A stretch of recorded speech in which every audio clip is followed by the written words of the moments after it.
Alustame uue episoodiga siis sellest projektist, et oleme auto garaaži toonud. Mõned asjad oleks vaja üle teha, tahaks taga ennem ülevaatusel ära käia.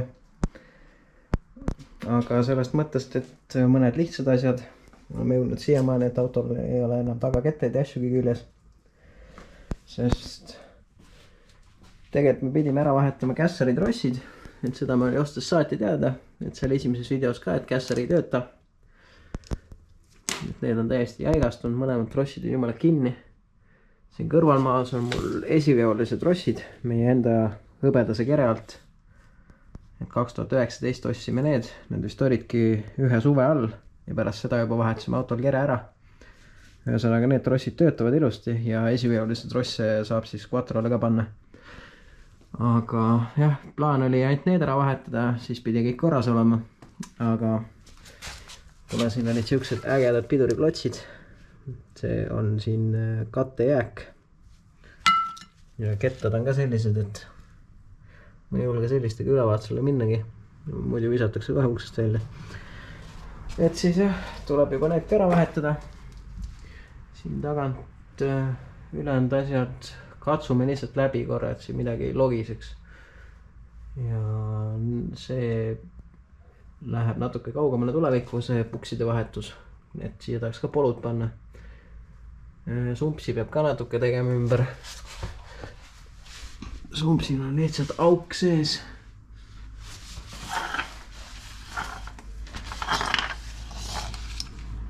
Et siin klambrist on nii, et ma sain kruvikeeraja läbi lükata teiselt poolt välja. Siin on keskmine resokas on puudu. Selle peaks ka siia leiutama. Tagumine õnneks on originaal. See on õnneks alles. Aga egas midagi.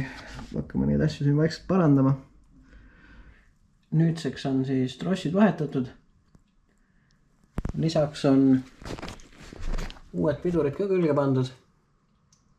Täpsemalt siis uued kettad klotsid. Kolvid siin olid korras. Need läksid ilusti tagasi. Et nende eest on vähemalt hoolitsetud mingi hetk. Liuktapid, need sai ära puhastatud, ära määritud ja uued kaitsekummid peale. Teiselt poolt vaatame ka korra järgi. Sama värk, samad asjad kõik. Aga siit tagant ma hakkan kohe edasi tegema, et need pidurivoolikud ka siin väga head ei ole. Just need sisemised. Et nüüd ma vahetan järgmiseks need pidurivoolikud ära. Oleme siis otsapidi auto all. Siin maas on kollektsioon vanu torusid ja voolikuid. Et alates siis siit supportist saati panin kõik uued. Uued torud, järgmine voolik. Ja siin ma lootsin, et tehase voolik keerab lahti, aga ta ei teinud seda. Seal kaugemal on ka need jätkud. Aga hetkel ma panin kiirliitega siit samast summuti kohalt. Tegin praegu niimoodi. Ja kõrvaliste pool. Siit tuli ilusti tehase koht lahti. Et pääsesin siis ainult voolik, üks uus toru. Ja siis viimane vooliku jupp supportisse. Nüüd vist võib öelda, et tagant on kõik. Et trossid on ka mul külge pandud. Supporti külge. Ja järgmisena asume vaatama, mis meid siis üldse eespool ees ootab, et esimesed kettad olid siis samamoodi täielik utiil.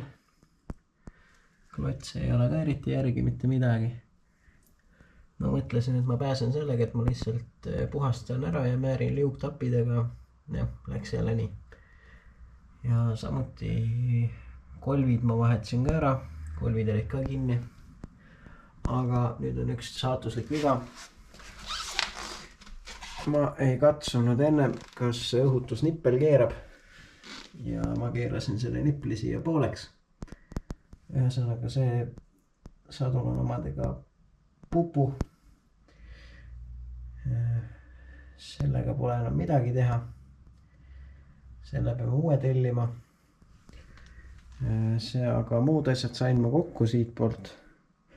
Kettad on sellepärast rant, need on need nii-öelda väiksemad pidurid, mis me hallile autole talveks panime piikide jaoks. Et selle auto kettad, et ma panin hallile nad suured pidurid tagasi. Ja sealt sain siis need väiksed kettad ära võtta ja siia tuua. Klotsid on uued. Mis ma siin veel ära vahetasin, oli poolteile kummid olid ka mõlemad puruks. Et välimused kummid panin need ka uued. Vaatame korra teisele poole ka. Siin pool läks nagu paremini.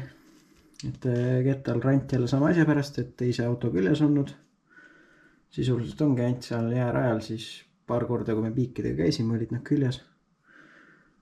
Et see rant läheb puhtaks, kui nüüd sõita, aga siin pool oli ka poolteile kumm katki, selle vahetasin ka ära. Muus osas siin õhutusnippel keeras, vahetasin ta uue vastu. Et see pool on nagu valmis, tagant on ka valmis. Nüüd ongi vaja ette uus sadul veel külge panna paremale. Ja siis äkki saab lõpuks ära ka õhutada. Nii, lõpuks on sealmaal, et meil on pidurid õhutatud. Et nüüd sain hakata trosse reguleerima. Need siis olid need esiveolised rossid, sellepärast ma siit kardaani juurest pean neid katsuma. Keerasin neid umbes nii palju. Sellega sai kangi käigu väga heaks. Et sellega võib rahul olla. Mõtlen siit poolt ka korra. Et siia tuleb see plekk ka veel peale, et siis nad jäävad siia peitu ka, et kui kunagi vaja sättida, siis kõik on võimalik. Siia tuli ka sumpale uus klamber panna, sest see vana oli läbi mädanenud, head sai kruvika läbi panna. Ja sumpa suka sai ka korda tehtud. Nii, mis meil siin veel näidata huvitavat on. Kapoti all ka siis tuunisin veits.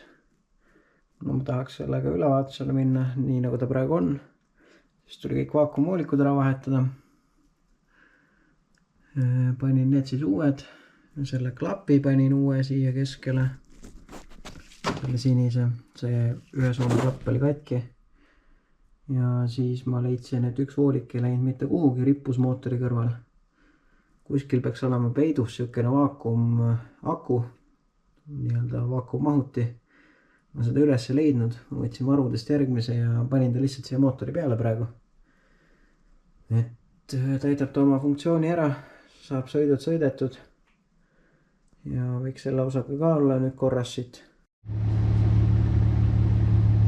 Ja õhtu lõpuks ongi auto lõpuks garaažist väljas. Nüüd saab minna esimesele prooviringile, et proovida, kuidas siis uued pidurid ja asjad töötavad. Pärast seda siis tahaks minna ülevaatusele ja siis juba hakkame seda mootorit vahetama. Aga selleks vast on selle osaga kõik.